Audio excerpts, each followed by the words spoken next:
Bir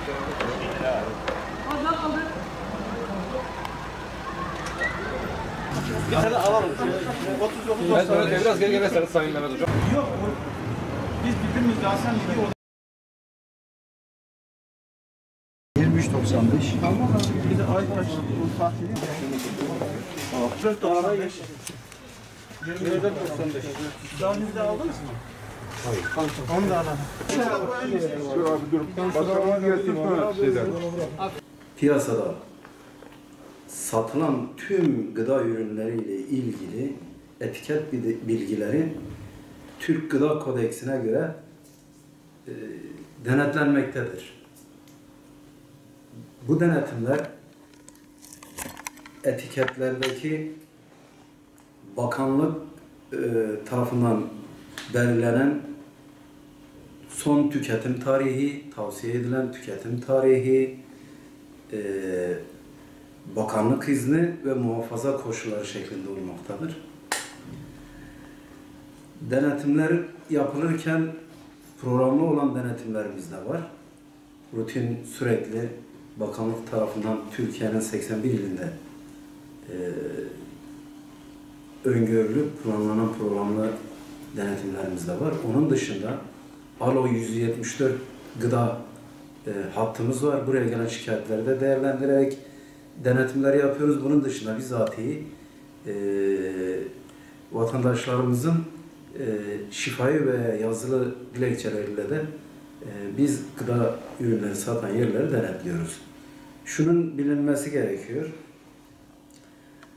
Türkiye'de gıda üretimi yapan, üretilmiş bütün gıdalar bakanlığın portföyünde ve denetim skalasında mutlaka gerekli denetimler ürün bazlı yapılmaktadır. İldeki teşkilatlanmalarımız da bu şekildedir.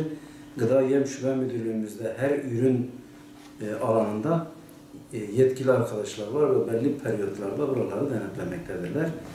Peki bu denetimler sırasında aksaklık gördüklerinde tavsiye edilen tüketim tarihi geçmişse veya son tüketim tarihi geçmişse veya işte bakanlık onayı yoksa, izni yoksa, muhafaza şartları soğuk zincir gerektiriyor ve ürünler soğuk zincir şartlarında muhafaza edilmemişse ne yapıyoruz? Biz bunları o raflardan alıyoruz, imha ediyoruz ve gerekli yasal cezai idari yaptırımı uyguluyoruz.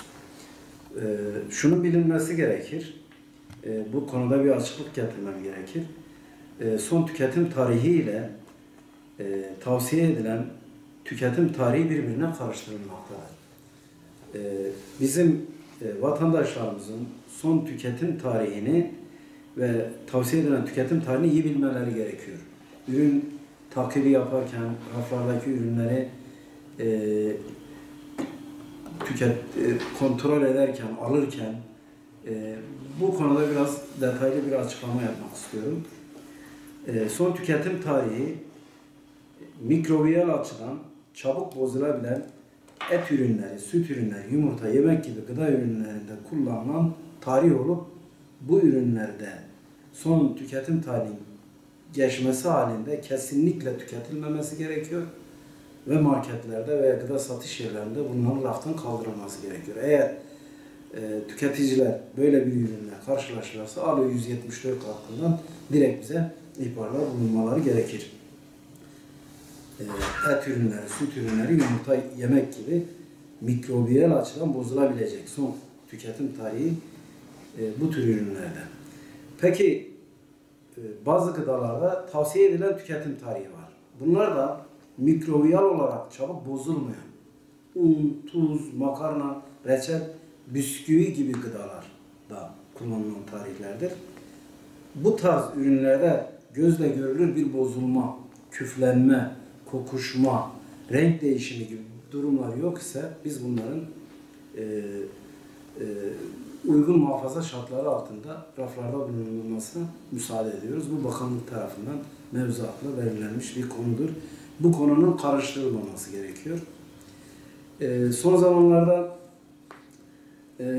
bu fermente ürünlerle ilgili kamuoyunda epey kafa bulandıran açıklamalar var. Tabii bununla ilgili de biraz konuşmak istiyorum. Şunun bilinmesi gerekiyor. Sucuk, salam, sosis gibi et ürünlerinin etiketinde Tarım ve Orman Bakanlığımız tarafından verilen onay numarası varsa, biz onaylamışsak bu ürünü gönül rahatlığıyla kullanabilir tüketiciler, vatandaşlarımız.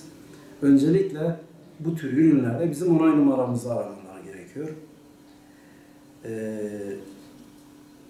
Piyasada sürekli işte bunlara koruyucu madde katılıyor.